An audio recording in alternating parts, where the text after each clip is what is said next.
3 mois, d'avril à juin 1994, des tueurs organisés exterminent 800 000 Tutsis et déciment de nombreux opposants Hutus. Le détail pourra paraître mineur, mais le téléphone a été coupé. Ont pu être évacuées les personnes qui étaient à l'ambassade. Et je le dis ici, jusqu'à ce qu'on m'apporte la preuve du contraire, qu'il s'agisse de Français, d'étrangers de toute nationalité, de Rwandais, Hutus ou Tutsis. Des personnels de l'ambassade ont été sauvés, quelle que soit leur origine. Sauvés, quelle que soit leur origine.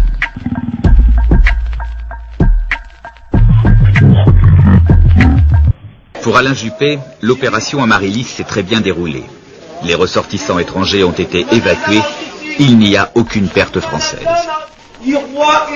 Mais contrairement à ce qu'affirme Alain Juppé, les Tutsis recrutés localement par l'ambassade ont été abandonnés à leur sort.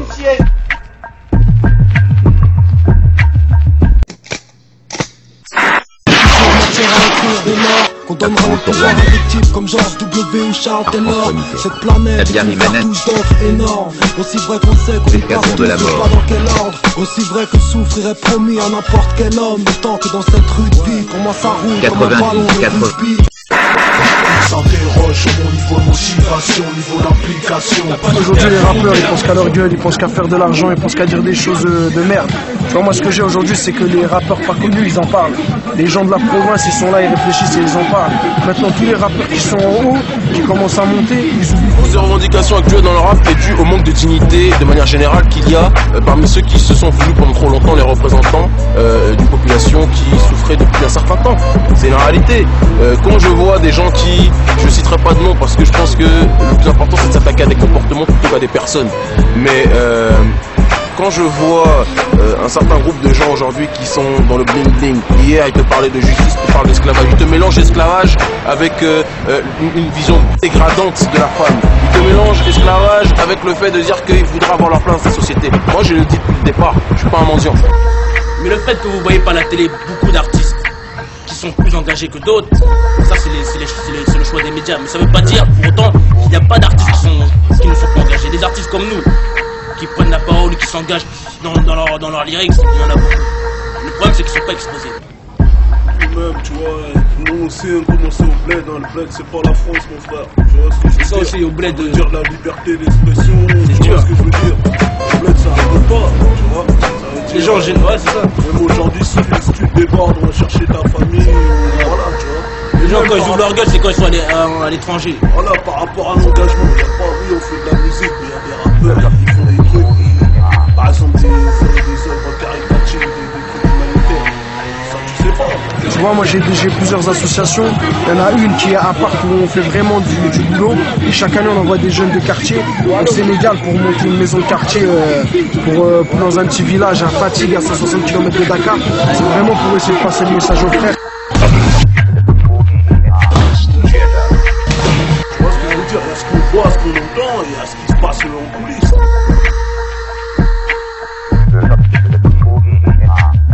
Voilà, je suis né en France à l'âge de 8 ans. J'ai eu la chance de grandir en France. Au Mali, j'étais pas non plus dans la misère la plus totale. J'ai vu la misère, j'ai vu des trucs, j'étais pas non plus dedans.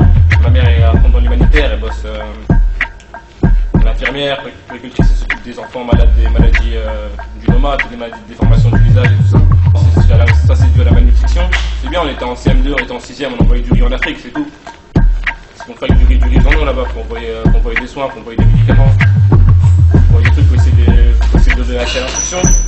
Au Maroc, on a essayé avec la boxe, on a fait des galas, on a réussi à acheter un bus, RATP, on a acheté un bus, on a ramené au Maroc pour acheter des enfants à l'école. Il faut faire plein de trucs comme ça, ça sert à rien, faut vraiment que ça bouge de partout, qu'il y ait partout des gens qui passent un petit peu de leur côté.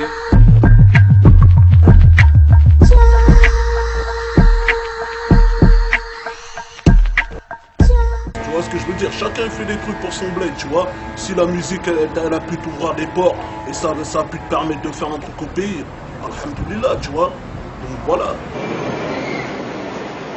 Le téléphone n'était pas coupé. Le détail pourra paraître mineur, mais le téléphone a été coupé. Le téléphone n'était pas coupé. Monsieur Cuigné était en contact permanent avec le centre culturel français où Vénuste s'est réfugié avec une partie de sa famille. Monsieur Quignet, le chef de mission, il m'a téléphoné le 9 avril. J'ai décroché le téléphone, je ne savais pas qui c'était parce que j'ai reçu beaucoup d'appels. Et j'ai entendu « Allô, Vénus, c'est Monsieur Quignet, chef de mission.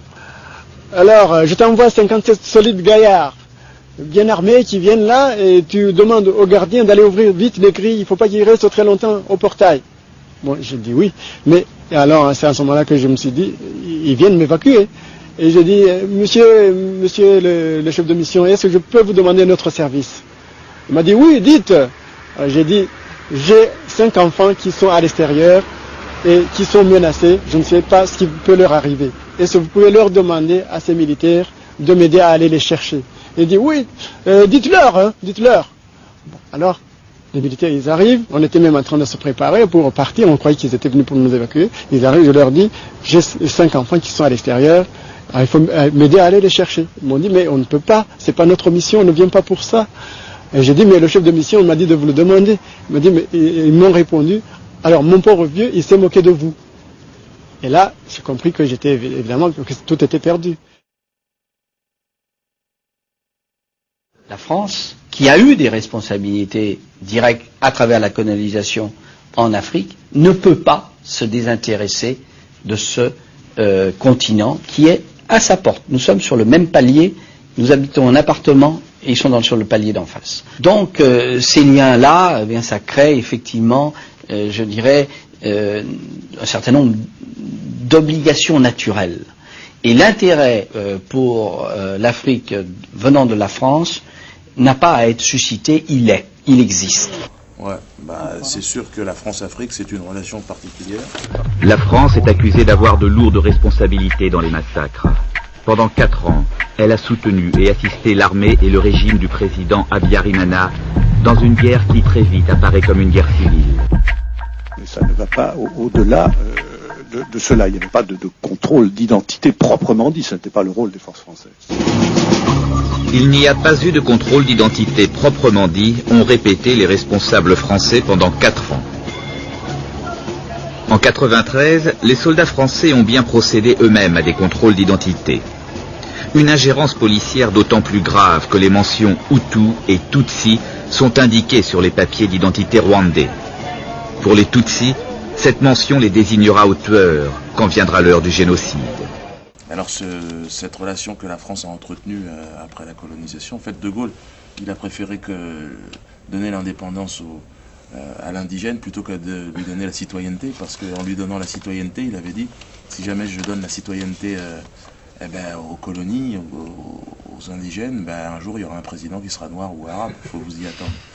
Et donc il avait préféré, à l'époque c'était comme ça, je veux dire, c'est facile aujourd'hui de stigmatiser, de dire que De Gaulle, tout le monde pensait ça, c'était ça malheureusement le problème et la difficulté, quoi. Mais que ce soit Mitterrand, que ce soit Chirac, ça n'a absolument rien changé. Alors avec Sarkozy ça va être bien évidemment bien pire pour tout le monde là-bas, quoi. Et je pense que tout le monde en est conscient, et sa visite à Sarkozy au Sénégal et son discours de Dakar a été pour ça, pour nous, le coup de semonce, quoi. C'est-à-dire, voilà, l'Afrique sera plus que jamais seule face à son destin, et la France va tenter, dans une dernière gesticulation hostile, à piller le continent. Lorsqu'ils te demandaient tes papiers et qu'ils se rendaient compte que tu étais Tutsi, il y avait des commentaires disant c'est l'ennemi. Alors on s'est demandé en quoi un Tutsi pouvait être un ennemi d'un Français. Ça nous faisait rigoler, mais ça signifiait ce que ça signifiait. Ça signifiait ce que ça signifiait. Et ça ne m'est pas arrivé tout seul. Ça s'est arrivé à beaucoup de gens. Aujourd'hui, la France est accusée par les autorités rwandaises d'être la principale responsable du génocide et de ne pas vouloir l'admettre. C'est pourquoi, dès sa création, la mission d'information est dénoncée par Kigali comme une tentative de camouflage des responsabilités françaises.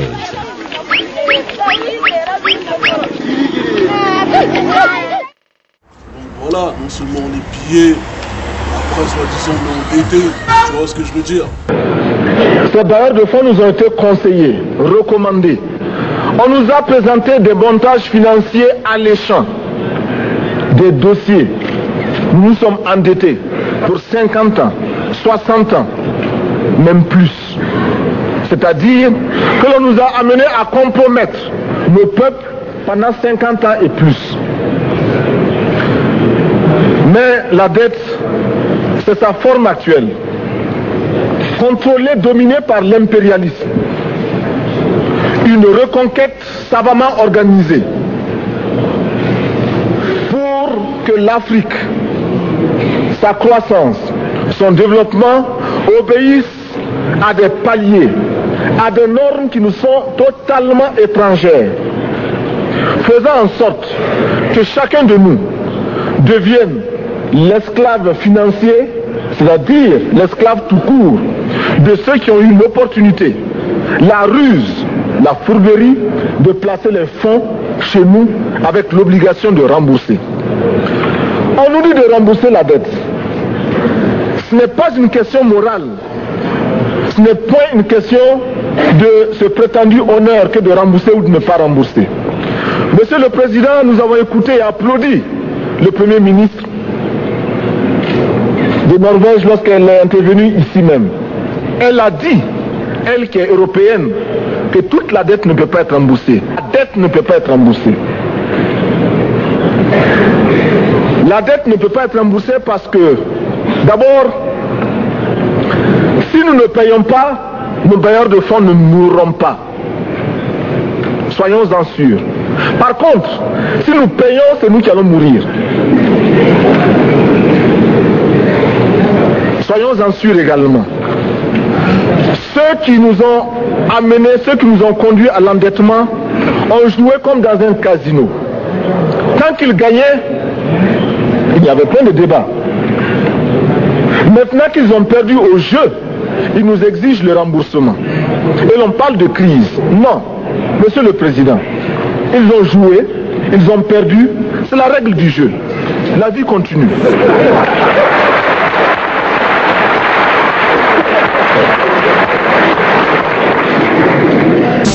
Vas-tu croire que tous les musulmans souhaitent voir couler le sang des innocents? Comment dire que face à l'injustice ils se réjouissent mieux que chacun d'entre eux qu'à chaque terroriste? Comment dire?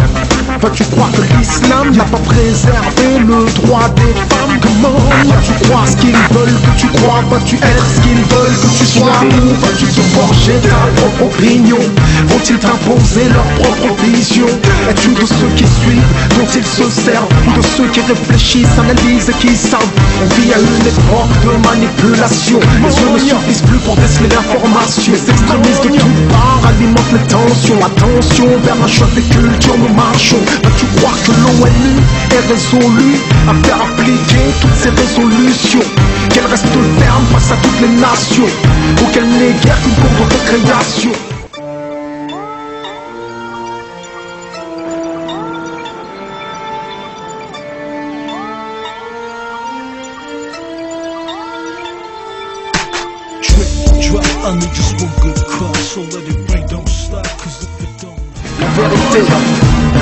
Il y a eu un appel d'offres, madame. Et pourquoi attendez, madame, j'ai dit que ce reportage était d'un manque d'objectivité invraisemblable. Je dois m'en expliquer.